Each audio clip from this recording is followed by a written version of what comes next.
مجید فرقان حمید میں ارشاد فرمایا یا ایھا الناس، اے لوگوں. مفسرین فرماتے ہیں کہ اس سے پہلے مومنین کا ذکر ہے، پھر کافروں کا ذکر ہے، پھر منافقوں کا ذکر ہے. 5 آیتیں مومنوں کے بارے میں ہیں، اس کے بعد 2 آیتیں کافروں کے بارے میں ہیں، اور پھر 13 آیتیں منافقوں کے بارے میں ہیں. تو 3 گروہ کا ذکر کیا گیا. اور اگر دیکھا جائے تو دنیا کے اندر 3 ہی گروہ پائے جاتے ہیں، کچھ مومنین ہیں اور کچھ کھلے کافر ہیں اور کچھ چھپے کافر ہیں. اب قرآن مجید فرقان حمید آگے ارشاد فرماتا ہے یا ایھا الناس، اے لوگوں، اعبدو، تم سب عبادت کرو، ربکم، اپنے رب کی. یعنی گویا کہ مومنوں کو بھی عبادت کا حکم ہے کہ وہ ہمیشہ اللہ کی عبادت کرتے رہیں. اس کے بعد کافروں کو بھی اللہ کی عبادت کا حکم ہے کہ ایمان لے آئیں اور اللہ کی عبادت کریں. منافقوں کو بھی اللہ کی عبادت کا حکم ہے اس طرح کہ وہ توبہ کر لیں، ایمان پختہ کر لیں، اپنا ایمان صحیح کر لیں اور پھر وہ اللہ تعالی کی عبادت کریں. اے لوگوں، عبادت کرو، ربکم، اپنے رب کی، الذی خلقکم، وہ رب جس نے تمہیں پیدا کیا، والذین من قبلکم، اور تم سے پہلوں کو پیدا کیا. کتنا پیارا انداز ہے کہ عبادت کرو.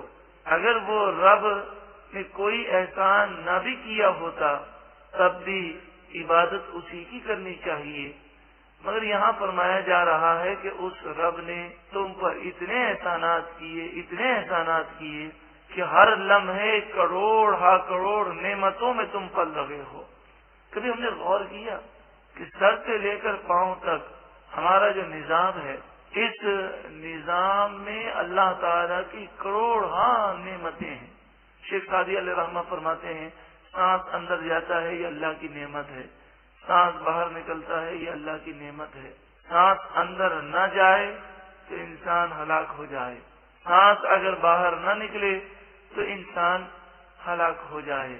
تو فرمائے شیخ سعدی علیہ رحمہ فرماتے ہیں اگر تو ساری زندگی اللہ کا شکر الحمدللہ پڑھتا بھی رہے، تو جب تو ایک دفعہ کہے گا یا اللہ تیرا شکر ہے، تو 2 مرتبہ تیرا سانس اندر آ کر باہر نکل چکا ہوگا. یعنی ایک دفعہ اندر آنے کی نعمت، ایک دفعہ باہر نکلنے کی نعمت. تو فرمایا جب تو ایک دفعہ اللہ کا شکر ادا کرے گا تو اس وقت 2 نعمتیں جمع ہو جاتی ہیں. یہ تو صرف سانس کی نعمت کا ذکر ہے. ہم کھانا کھاتے ہیں، ہم کیا سمجھتے ہیں کھانا ایسے ہی ہضم ہو جاتا ہے؟ کتنی نعمتیں ہیں، ایک پورا نظام ہے کھانے کا. اور اس کو اگر آپ پڑھیں تو دیکھیں اللہ تبارک و تعالی نے کتنی نعمتیں عطا فرمائیں. ہم دیکھتے ہیں تو دیکھنے میں جسم کے کتنے اعضاء جو ہے استعمال ہوتے ہیں. صرف یہ ہاتھ اگر اٹھایا جاتا ہے تو پورا جسم اس کے اندر معاون اور مددگار ثابت ہوتا ہے. اور یہ تو باتیں ہوئی نعمتوں کی. صرف یہ سوچنے کہ ہمیں پیدا بھی اللہ رب العالمین نے کیا ہے. ارشاد فرمایا کہ اے لوگوں، عبادت کرو اپنے رب کی، الذی خلقکم، جس نے تمہیں پیدا کیا، والذین من قبلکم، اور تم سے پہلوں کو بھی پیدا کیا، لعلکم تتقون، یہ عبادت اس لیے کرو کہ تم پرہیزگار بن جاؤ. پتہ چلا کہ عبادت کرنے کی برکت سے بندے میں اللہ کا خوف پیدا ہوتا ہے. اسی لیے ہم دیکھیں کہ اللہ کے نیک بندوں میں خوف زیادہ ہے. صحابہ کرام کے واقعات دیکھیں، اولیاء کرام کے واقعات دیکھیں تو ان میں اللہ تعالیٰ کا خوف زیادہ ہمیں محسوس ہوتا ہے. اور جتنا انسان گناہوں میں پڑا ہوا ہے اتنا ہی وہ بے خوف اور نڈر ہوتا ہے. حضرت امام اعظم ابو حنیفہ رضی اللہ تعالیٰ عنہ خوف خدا میں پوری رات روتے ہیں. یہ خوف اس بات پر رہنمائی کرتا ہے کہ جتنی عبادت زیادہ ہوگی اتنا ہی اللہ تعالیٰ کی محبت، اللہ تعالیٰ کا خوف اور خشیت زیادہ پیدا ہو. الذی، اب اللہ تعالیٰ کی نعمتوں کا ذکر ہے. الذی جعل لکم الارض فراشا، وہ رب جس نے تمہارے لیے زمین کو بچھونا بنا دیا جس پر تم چلتے ہو. والسماء بناء، اور آسمان کو عمارت بنا دیا. وانزل من السماء ماء، اور آسمان سے پانی کو اتارا. کسی کی طاقت ہے کہ رب العالمین پانی بند کر دے تو وہ بارش کو نازل کر سکے؟ فَأَخْرَجَ بِهِ مِنَ الثَّمَرَاتِ رِزْقًا لَكُمْ، تو اس پانی کے ذریعے کچھ تمہارے کھانے کے لیے پھل، اناج اور غلہ پیدا کیا۔ جب رب العالمین ہی سب کچھ کرنے والا ہے، فَلَا تَجْعَلُوا لِلَّهِ أَنْدَادًا وَأَنْتُمْ تَعْلَمُونَ، تو تم جان بوجھ کر اللہ کے برابر والے نہ ٹھہراؤ، یعنی اللہ کے سوا کسی اور کی پوجا نہ کرو۔ وَإِن كُنتُمْ فِي رَيْبٍ مِّمَّا نَزَّلْنَا، اور اگر تمہیں شک ہے اس کے بارے میں جو ہم نے نازل کیا، عَلَىٰ عَبْدِنَا، اپنے بندے خاص پر، یعنی نبی اکرم صلی اللہ علیہ وآلہ وسلم پر جو قرآن نازل ہوا، اگر تمہیں اس کے بارے میں شک ہے کہ یہ قرآن نعوذ باللہ من ذالک اللہ کی کتاب نہیں، حضور نے خود بنا لیا ہے، تو حضور بھی عربی اللسان ہے، تم بھی عربی اللسان ہو، اگر تمہارا یہ دعویٰ ہے کہ یہ بشر کا کلام ہے تو تم ذرا اس کی کاپی بنا کر بتاؤ۔ وَإِن كُنتُمْ فِي رَيْبٍ مِّمَّا نَزَّلْنَا عَلَىٰ عَبْدِنَا، اور اگر تمہیں اس کے بارے میں شک ہے، اس کلام کے بارے میں جو کلام ہم نے اپنے بندے پر نازل کیا، فَأْتُوا بِسُورَةٍ مِّن مِّثْلِهِ، تم اس جیسی ایک صورت بنا کر دکھا دو، اور صرف اکیلے نہیں، تمہارا تو دعویٰ یہ ہے نا کہ حضور نے اکیلے یہ پورا قرآن بنایا ہے، ہم تمہیں یہ چیلنج کرتے ہیں کہ تم پورا قرآن نہیں، صرف ایک صورت، اور اکیلے نہیں، وَادْعُوا شُهَدَاءَكُم مِّن دُونِ اللَّهِ، اللہ کے علاوہ تمہارے جتنے مددگار ہوں ان سب کو بلا لاؤ، اور سب مل کر کوشش کرو، ان کنتم صادقین، اگر تم سچے ہو اپنے دعوے میں تو ایک سورت کی مثل بنا کر دکھاؤ۔ قرآن مجید فرقان حمید نے بعض مقامات پر یہ چیلنج مختلف انداز میں کیا۔ مفسرین فرماتے ہیں کہ سورۃ الاسراء کی آیت نمبر 88 میں جو چیلنج کیا گیا وہ سب سے پہلا چیلنج ہے۔ سورۃ الاسراء سورہ بنی اسرائیل کی آیت نمبر 88 میں جو چیلنج کیا گیا وہ پہلا چیلنج ہے، جس میں فرمایا گیا ان یاتوا بمثل ھذا القرآن، یعنی اس پورے قرآن کی کاپی اور اس کا مثل بنانے کا چیلنج کیا گیا کہ بنا کر دکھاؤ۔ کفار اس سے عاجز آئے، تو سورہ ہود آیت نمبر 13 میں 10 صورتوں کا چیلنج کیا گیا، فَأْتُوا بِعَشْرِ سُوَرٍ مِثْلِهِ، تم اس جیسی 10 صورتیں بنا کر دکھا دو۔ کافر عاجز آ گئے، وہ نہ بنا سکے۔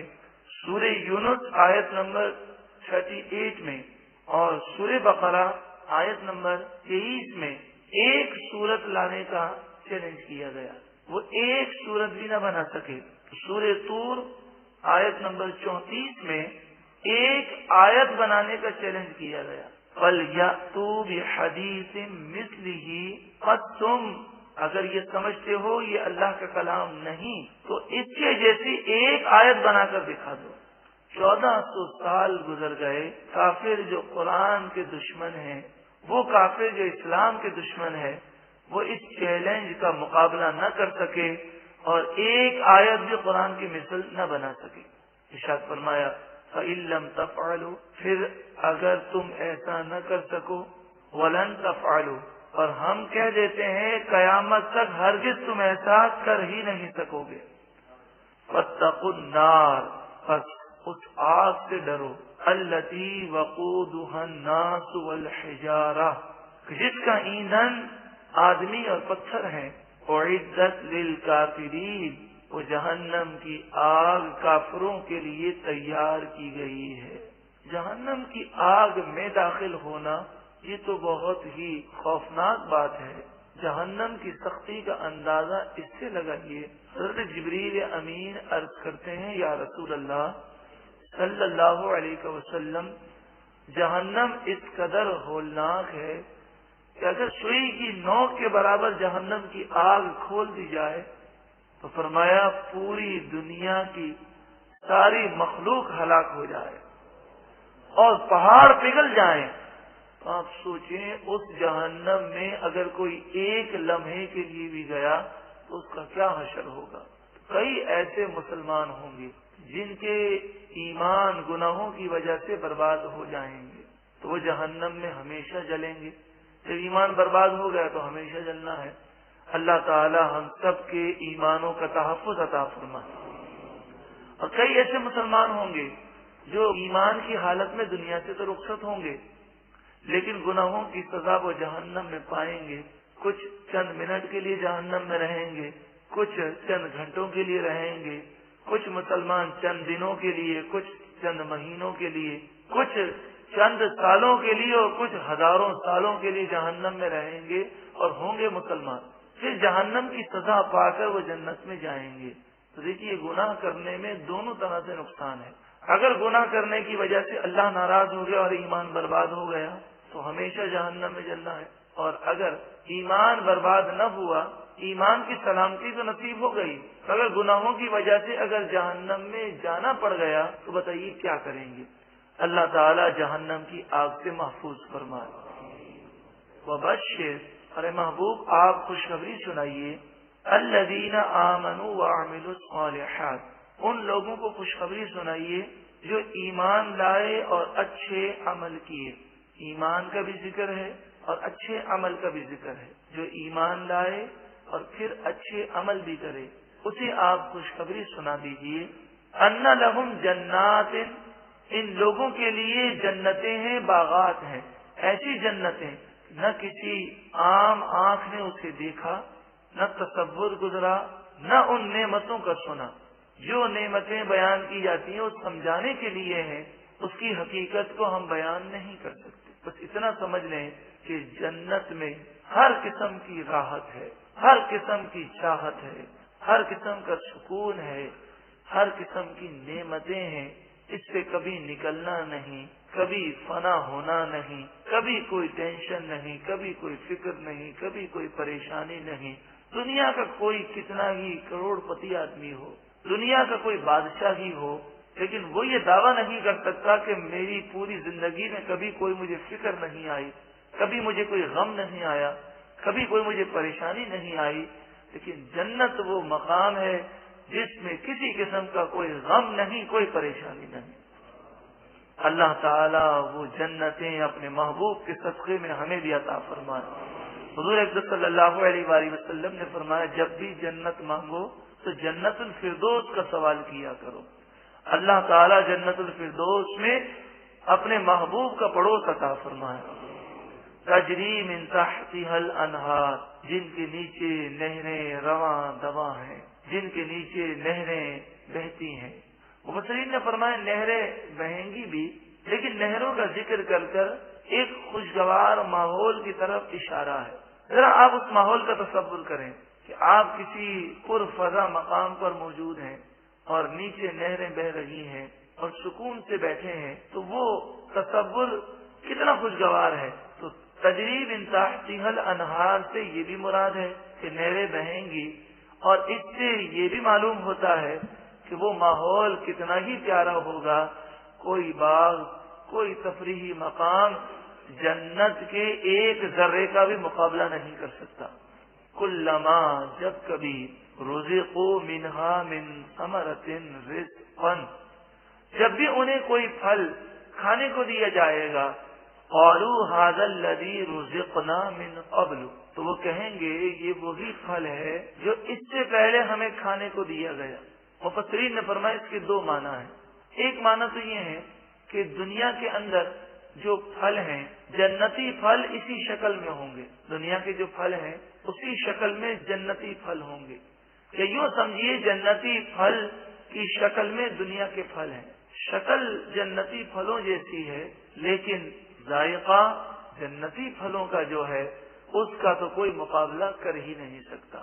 لیکن جنتی پھلوں میں ایک تو یہ فرق ہوگا کہ آپ آم کھاتے ہیں تو آم کی گٹھلی ہے، سیب کھاتے ہیں تو سیب کے بیج ہیں. نبی کریم صلی اللہ علیہ وآلہ وسلم فرماتے ہیں جنتی پھلوں میں بیج نہیں ہوں گے. اور دوسری بات جنتی پھلوں میں یہ ہوگا کہ جب درخت سے وہ پھل ہم توڑیں گے اور توڑنے کی صورت یہ ہوگی کہ جب جنتی یہ خواہش کریں گے تو وہ درخت خود چل کر آئے گا، اور چل کر آئے گا اور اپنی شاخ کو نیچے کر دے گا اور جنتی جو ہے اس پھل کو توڑ لیں گے. تو وہاں یہ نعمت ہوگی جب وہ پھل کو توڑیں گے تو اللہ کی نعمت میں جنت میں کمی نہیں آتی. تو وہ توڑیں گے اور دیکھیں گے تو شاخ پر پھل موجود ہوگا. سائیں توکل شاہ علیہ رحمہ ایک دن تقریر فرما رہے تھے، تو انہوں نے اپنی تقریر کے دوران، اپنے بیان کے دوران یہ فرمایا حضرت نے کہ جنتی جو درخت ہوں گے وہ 500 سال کی مسافت جتنے اونچے ہوں گے. مطلب یہ کہ اس کے اوپر چڑھیں تو 500 سال لگے، نیچے اتریں تو 500 سال لگے. اور وہ بھی 500 سال سے مراد یہ کہ گھوڑا 500 سال تک دوڑتا رہے تب جا کر اس درخت کے اوپر تک پہنچے. تو کسی نے کہا حضرت یہ تو بڑا مسئلہ ہو جائے گا کہ 500 سال میں چڑھیں گے، 500 سال میں نیچے اتریں گے، تب جا کے ایک سیب توڑیں گے. تو آپ مسکرانے لگے اور آپ نے فرمایا ارے یہ بات نہیں ہے، تم سمجھے نہیں ہو. ہوگا کیا کہ مثلا آپ سمجھانے لگے، مثلا یہ شہتوت کا درخت میری یہاں پر لگا ہوا ہے، تو آپ کے یہاں کیا تھا، آپ کی جو مسجد تھی اس کے صحن میں شہتوت کا درخت جو ہے وہ اگا ہوا تھا. آپ نے فرمایا دیکھو یہ شہتوت کا درخت ہے، اب بالفرض جنتیوں کو اگر پھل کھانا ہوگا تو وہ درخت کو اشارہ کریں گے. تو آپ نے جیسے ہی اشارہ کیا تو شہتوت کا درخت جو ہے اپنی جڑیں زمین سے نکال کر چلتے ہوئے آپ کے قریب آنے لگا. تو آپ نے فرمایا ارے میں تو سمجھانے کے لیے عرض کر رہا ہوں، مسئلہ سمجھانے کے لیے بتا رہا ہوں. پھر آپ نے مسئلہ بتایا کہ جنتی درخت پر چڑھنے کی ضرورت نہیں ہوگی، درخت خود چل کر آ جائے گا، شاخیں خود جھک جائیں گی اور پھل اس کی جھولی میں گر جائے گا. تو فرمایا کہ جب کبھی وہ کوئی پھل دیے جائیں گے تو جب وہ پھل کھانے لگیں گے تو کہیں گے یہ تو وہی پھل ہے جو ہمیں پہلے دیا گیا. اس سے ایک مراد یہ ہے کہ جنتی پھلوں کی شکل اور دنیاوی پھلوں کی شکل ملتی جلتی ہوگی، مگر ذائقے میں اور ٹیسٹ میں بہت بڑا فرق ہوگا، زمین و آسمان سے بھی زیادہ بڑا فرق. اور دوسرا مفسرین فرماتے ہیں اس کے معنی یہ ہے کہ جنت میں جب وہ ایک پھل کھائیں گے، ایک دفعہ سیب کھائیں گے تو جب دوسرا سیب کھائیں گے تو وہ دیکھنے میں لگے گا کہ یہ وہی سیب ہے، لیکن جب کھائیں گے تو ایک سیب کا ذائقہ دوسرے سیب سے مزید دل کو لبھانے والا اور دل کو خوش کرنے والا ہوگا. یعنی عام طور پر یہ ہوتا ہے کہ جب ہم کوئی پھل کھاتے ہیں تو جیسے جیسے پیٹ بھرتا جاتا ہے ذائقے میں کمی آتی ہے. جنتی پھل کی یہ تاثیر ہے کہ جیسے جیسے کھائیں گے ذائقہ بڑھتا جائے گا. ارشاد فرمایا وہ اتو بھی متشابہن، وہ حقیقت میں صورتاً ملتے جلتے پھل دیے گئے ہیں، ایک جیسے پھل نہیں ہے، شکل و صورت میں ملتے جلتے ہیں. وَلَهُمْ فِيهَا أَزْوَاجٌ مُطَهَّرَةٌ، اور ان کے لیے ان باغوں میں پاک ستھری بیویاں ہوں گی. وَهُمْ فِيهَا خَالِدُونَ، اور وہ اس میں ہمیشہ رہنے والے ہیں. قرآن مجید فرقان حمید میں اللہ رب العالمین نے کئی مثالوں کو بیان کیا. مثلا سورۃ العنکبوت، اس سورت کا نام عنکبوت ہے، عنکبوت مکڑی کو کہتے ہیں. سورۃ العنکبوت آیت نمبر 41 میں مکڑی اور مکڑی کے جالے کا ذکر ہے. سورۃ الحج آیت نمبر 73 میں مکھی کا ذکر ہے. اور پچھلے رکوع میں منافقین کے لیے 2 مثالیں بیان ہوئی کہ جیسے کوئی آگ روشن کرتا ہے یا تیز بارش کی مثال دی گئی. تو بات دراصل یہ ہے کہ جب یہ مثالیں بیان کی گئیں تو کافروں نے یہ اعتراض کیا اور وہ کہنے لگے اگر یہ اللہ کا کلام ہے تو پھر اللہ تو بلند و بالا ہے، وہ چھوٹی چھوٹی مثالیں کیوں بیان فرماتا ہے؟ اس کا جواب قرآن مجید فرقان حمید نے یہ دیا کہ مثال سمجھانے کے لیے ہوتی ہے اور مثال بیان کی جاتی ہے جو سامنے والا ہے اس کو سمجھانے کے لیے اور اس کے ذہن کے مطابق. چھوٹی مثال سے بات جلدی سمجھ میں آ جاتی ہے اور جتنی مثال چھوٹی ہو اور بڑی بات سمجھا دی جائے یہ تو بہت بڑا کمال ہے.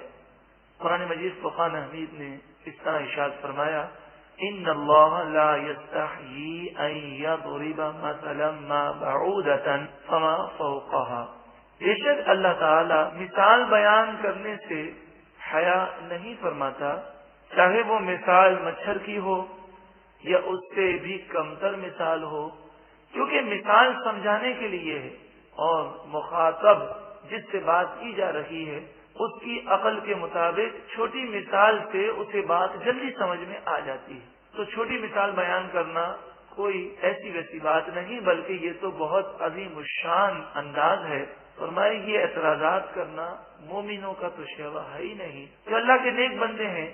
فَأَمَّا الَّذِينَ آمَنُوا، بس بہرحال جو ایمان لائے ہیں اللہ پر، وَيَعْلَمُونَ أَنَّهُ الْحَقُّ، بس وہ جانتے ہیں أَنَّهُ الْحَقُّ، بے شک وہ حق ہے، مِن رَبِّهِمْ، ان کے رب کی طرف سے۔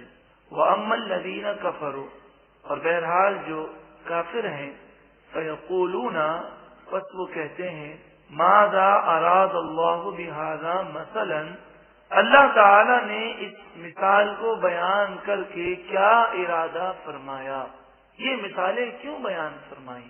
فرمایا یضل بہ کثیرا، کافروں کو جواب دیا گیا رب العالمین نے یہ مثالیں آزمائش کے لیے بیان کی۔ یضل بہ کثیرا، بہت سارے ان مثالوں کو سن کر، قرآن پڑھ کر گمراہ ہو جاتے ہیں۔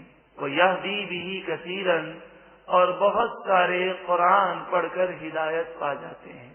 تو قرآن پڑھ کر ہدایت ہر ایک نہیں پاتا، جس پر اللہ کا فضل ہوتا ہے۔ رب العالمین ہم پر بھی اپنا فضل فرمائے اور قرآن کے نور سے ہمیں منور فرمائے۔ وَمَا يُضِلُّ بِهِ إِلَّا الْفَاسِقِينَ، اور اللہ تعالی فاسقوں کو، نافرمانوں کو گمراہ فرماتا ہے۔ فاسق لوگ کون ہیں؟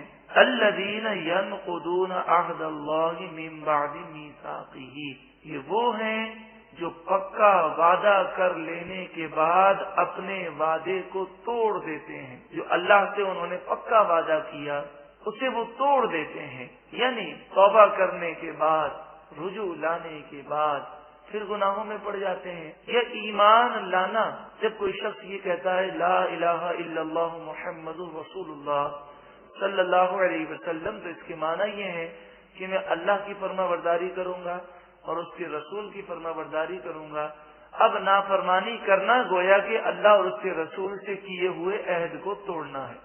وَيَقْطَعُونَ مَا أَمَرَ اللَّهُ بِهِ أَن يُوصَلَ، اور جس چیز کے جوڑنے کا، ملانے کا رب نے حکم دیا، اس چیز کو وہ کاٹ دیتے ہیں، یعنی رشتہ داری کو وہ کاٹتے ہیں۔ بغیر شرعی مجبوری کے رشتہ داری کو کاٹنا یہ حرام ہے۔ وَيُفْسِدُونَ فِي الْأَرْضِ، اور وہ زمین میں فساد پھیلاتے ہیں۔ أُولَئِكَ هُمُ الْخَاسِرُونَ، یہی لوگ نقصان اٹھانے والے ہیں۔ اس آیت میں فاسقوں کا ذکر ہے۔ ہمیں قرآن پر عمل کرنا ہے تو ساتھ میں ہم نیت بھی کرتے جائیں تاکہ ہمیں نیت کرنے کا ثواب بھی ملتا جائے۔ پہلی بات، اللہ اور اس کے رسول کی نافرمانی کرنا، یہ اللہ اور اس کے رسول سے کیے ہوئے عہد کو توڑنا ہے۔ ہم نیت کرتے ہیں کہ انشاءاللہ اللہ اور اس کے رسول کی نافرمانی نہیں کریں گے، رشتہ داری کو بغیر شرعی مجبوری کے نہیں کاٹیں گے، زمین میں فساد نہیں کریں گے انشاءاللہ عز وجل۔ کیف تکفرون باللہ، تم کیسے اللہ کا انکار کرتے ہو؟ تم نے اپنی حیثیت پر غور کیا؟ تمہاری یہ جرت کیسے ہوتی ہے کہ تم رب کا انکار کرتے ہو؟ وکنتم امواتا، پہلے تم مردہ تھے، تم پانی کے ایک قطرے سے زیادہ کوئی حیثیت نہ رکھتے تھے، تمہارا کوئی وجود نہ تھا۔ فاحیاکم، پس اللہ نے تمہیں زندہ کیا۔ ثم یمیتکم، پھر زندہ ہونے کے بعد یہ مت سمجھنا کہ اب ساری زندگی ہمیشہ ہمیشہ یہی دنیا میں رہنا ہے۔ ثم یمیتکم، پھر وہ تمہیں موت بھی دے گا، اور مرنے کے بعد یہ نہیں کہ صرف مر جانا ہے۔ ثم یحییکم، پھر تمہیں دوبارہ زندہ کرے گا۔ ثم الیہ ترجعون، دوبارہ زندہ ہو کر تمہیں اپنے رب کی بارگاہ میں جانا ہے، تم اپنے رب کی طرف لوٹائے جاؤ گے۔ تو ذرا سوچو کہ جو مردہ تھا اسے رب نے زندہ کیا، وہی رب موت دے گا، وہی رب دوبارہ زندہ کرے گا، اور روز قیامت اسی کے سامنے جواب دینا ہے، تو کیا کوئی اس رب کا انکار کر سکتا ہے؟ ہرگز نہیں۔ عقل مند و دانا ایسا کام ہرگز نہیں کر سکتا۔ هو الذی، وہی ہے رب جس نے خلق لکم، تمہارے لیے پیدا کیا، ما فی الارض جمیعا، جو کچھ زمین میں ہے۔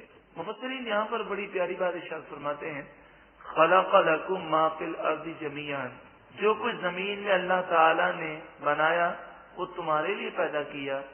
فرمایا اللہ تبارک و تعالی نے انسان کو طاقت عطا فرمائی.